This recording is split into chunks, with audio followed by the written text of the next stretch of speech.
Assalamualaikum warahmatullahi wabarakatuh. Saya Rizka Ida Luciana, CPNS dari pemerintah Kota Madiun. Tugas asinkronus agenda 2 kali ini ada 2. Yang pertama adalah membuat podcast wawancara dengan 2 orang pejabat publik. Di sini, wawancara tersebut berkaitan dengan implementasi aneka, yaitu akuntabilitas, nasionalisme, etika publik, komitmen mutu, dan anti korupsi.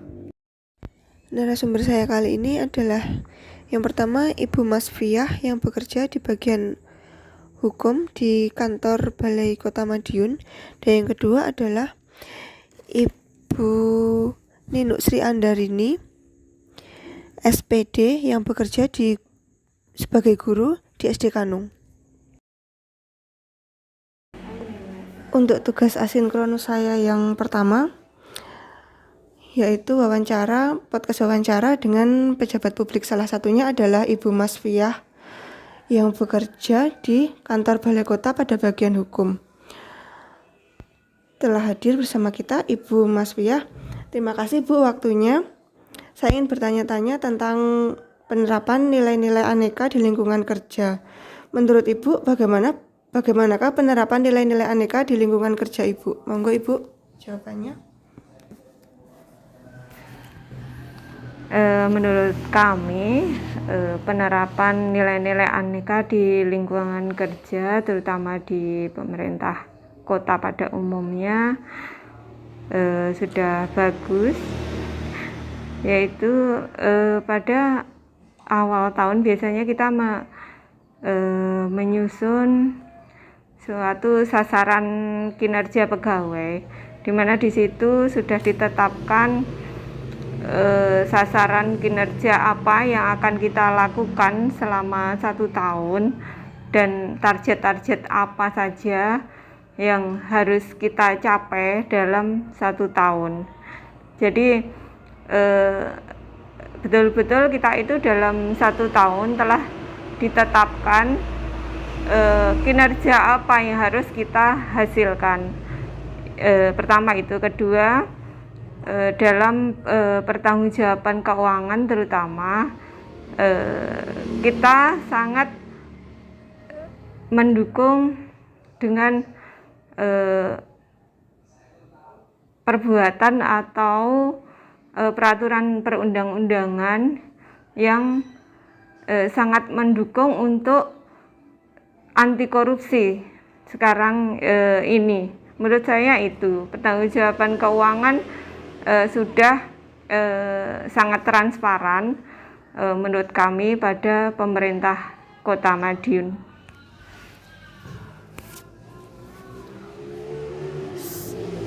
Sedangkan untuk hambatannya apa saja nggih Bu selama ini mengenai penerapan aneka itu di lingkungan kerja, hambatan dan tantangannya? Monggo Bu. Untuk hambatan,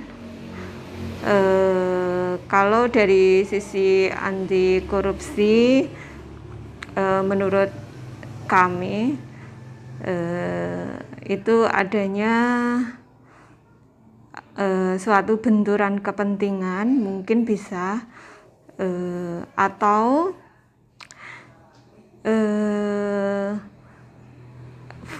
ditingkatkannya fungsi dari pengawasan internal.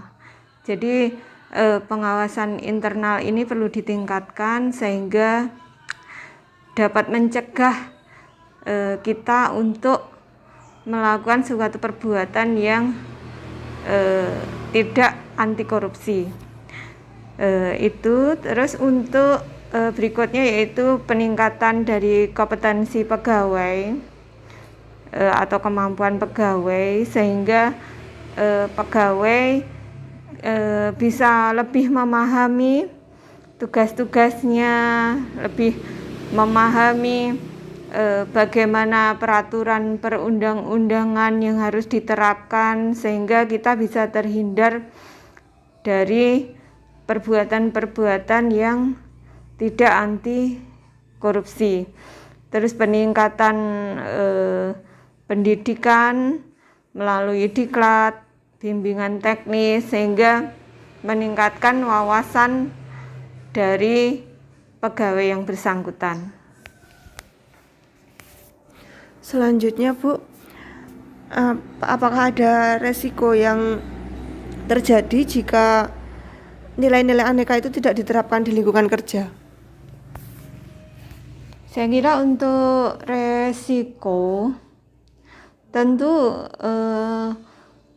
itu ada, dan itu mungkin banyak ya, karena dengan tidak diterapkannya aneka di lingkungan kerja itu bisa mengganggu jalannya pekerjaan atau dalam pelaksanaan tugas sehari-hari, sehingga apa yang menjadi tujuan atau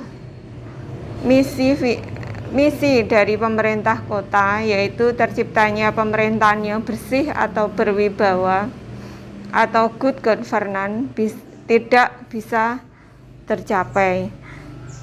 Di samping itu, dengan perbuatan-perbuatan kita yang anti korupsi, menghindarkan kita untuk tidak bersinggungan dengan hal-hal yang dapat merugikan diri kita maupun pemerintah Kota Madiun. Menurut saya itu.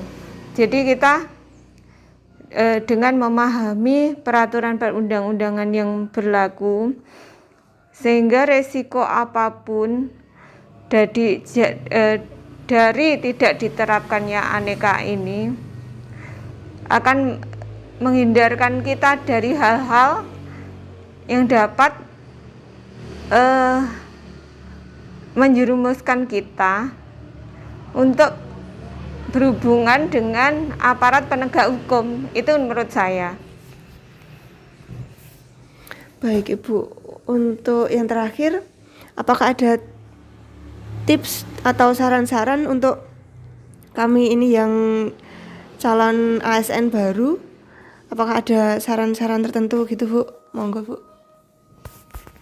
Kalau untuk calon ASN, harapan kami tentunya dengan meningkatkan wawasan, dengan meningkatkan kompetensi pegawai, dengan meningkatkan pendidikan pegawai, bisa apa saja, misalnya dengan diklat, dengan bimbingan teknis, atau acara-acara misalnya sekarang yang sedang marak itu melalui istilahnya Zoom meeting dengan narasumber-narasumber yang terpercaya, sehingga calon ASN ini bisa memahami bagaimana menerapkan nilai-nilai aneka dalam pelaksanaan tugas sehari-hari. Itu menurut saya. Baik Ibu, terima kasih atas waktunya. Saya ucapkan banyak terima kasih. Terima kasih juga untuk saran dan wejangannya. Terima kasih Bu. Selamat sore. Baiklah, untuk tugas asinkronus agenda 2, membuat podcast wawancara dengan pejabat publik. Narasumber saya yang kedua kali ini adalah Ibu Ninuk Sri Andarini SPD yang bekerja sebagai guru di SD Kanung. Selamat malam Ibu, izinkan saya untuk bertanya mengenai penerapan nilai-nilai dasar ASN yaitu aneka. Pertanyaan pertama yaitu penerapan nilai-nilai aneka di lingkungan kerja beserta contohnya Ibu. Napa mawon nggih, monggo. Nilai-nilai aneka yang terdiri dari akuntabilitas, nasionalisme, etika publik, komitmen mutu dan anti korupsi, ini tentunya sudah ditanamkan di lingkungan tempat saya bekerja. Penerapan nilai-nilai aneka ini contohnya bisa berupa datang ke tempat kerja tepat waktu, melaksanakan tugas dan tanggung jawabnya dengan baik, bersikap jujur dan amanah, selalu sopan dan santun, menghargai orang lain, dan tentunya menjauhkan diri dari segala niat untuk melakukan korupsi. Baik Ibu, untuk hambatan atau tantangannya seperti apa Ibu dalam penerapan aneka di lingkungan kerja nih Bu? Mungkin ada hambatan-hambatan tersendiri ngoten Bu? Hambatan atau tantangan dalam penerapan aneka di lingkungan kerja kami, untuk hambatannya penerapan nilai aneka dalam lingkungan kerja mungkin adanya sumber daya manusia yang kurang memadai, adanya benturan antara kepentingan pribadi dan kepentingan umum, dan mungkin kurangnya wawasan dari seorang pegawai. Baik Ibu, untuk resikonya tersendiri itu Bu, apakah ada resiko jika nilai-nilai ASN yang aneka ini tidak diterapkan di lingkungan pekerjaan Ibu? Resiko jika tidak diterapkan nilai-nilai aneka di lingkungan kerja kami, jika nilai-nilai aneka yang merupakan nilai-nilai dasar ASN tidak diterapkan, maka akan menghambat tujuan dari suatu organisasi, tidak tercapainya sasaran kinerja yang seharusnya. Baik Ibu, terima kasih untuk wawancaranya. Jadi setiap ASN itu harus selalu menerapkan nilai-nilai aneka di lingkungan kerja nggih Bu? Iya. Dan tentunya di kehidupan sehari-hari juga nggih Bu? Iya. Terima kasih Ibu atas waktunya. Selamat malam Ibu, matur suwun. Selamat malam juga. Untuk tugas yang kedua adalah podcast wawancara dengan 2 orang masyarakat penerima layanan publik, di mana wawancara ini akan dikaitkan dengan penyelenggaraan pemerintahan, meliputi bagaimana komentar dan harapan dari masyarakat penerima layanan publik, serta saran apa saja untuk penyelenggaraan pemerintahan. Dan narasumber saya kali ini adalah yang pertama, Ibu Indah Sri Wahyuni. Beliau adalah penduduk Kota Madiun yang tinggal di Kelurahan Ngegong dan bekerja sebagai kabag keuangan di Perusahaan Umum Daerah Aneka Usaha. Sedangkan narasumber yang kedua adalah Ibu Ani Dewi Pujiastuti. Beliau adalah penduduk Desa Wayut, Kecamatan Jiwan, seorang ibu rumah tangga dengan 2 orang putra.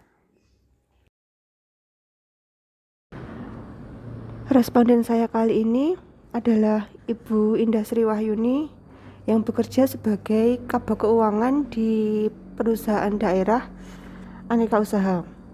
Baik Ibu, saya ingin bertanya, Ibu sebagai penduduk Kota Madiun pasti pernah merasakan berbagai jenis pelayanan publik yang disediakan oleh pemerintah kota Bu. Misalnya pelayanan di rumah sakit, di kantor pajak, di dinas penduduk dan catatan sipil, di kelurahan atau kecamatan. Bagaimanakah komentar Ibu mengenai pelayanan-pelayanan yang ada di tempat-tempat tersebut? Monggo Ibu jawabannya, komentarnya bagaimana? Komentar saya, atau ini menurut pengalaman saya ya Mbak. Nggih. Menurut pengalaman saya, selama saya mendapatkan pelayanan di tempat umum seperti di rumah sakit daerah, itu saya merasakan pelayanan yang diberikan kepada saya itu sudah bagus dan sudah sesuai dengan prosedur yang berlaku.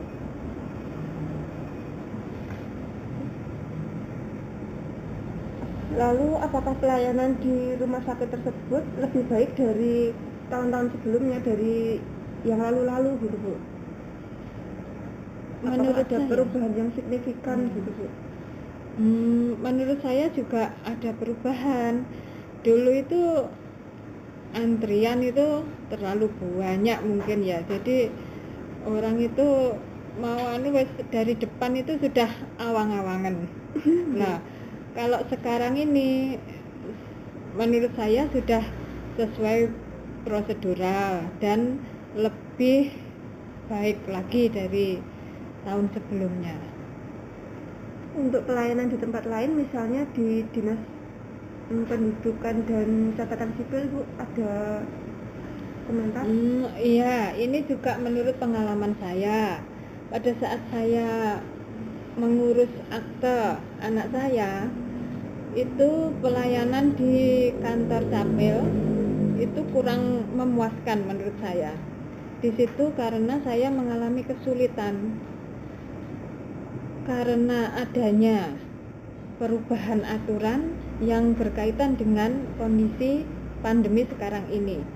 Jadi dulu itu yang biasanya kita untuk pengurusan surat-surat itu langsung bisa tatap muka, sekarang itu harus lewat WA atau lewat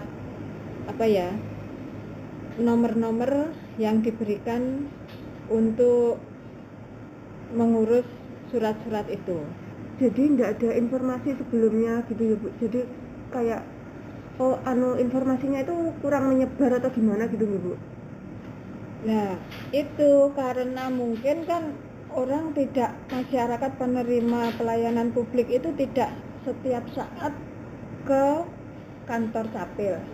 Jadi mereka tahunya mungkin dulu itu seperti ini. Nah, karena sekarang kondisinya itu pandemi, jadi aturan itu berubah. Lah, orang mungkin informasinya itu sangat kurang.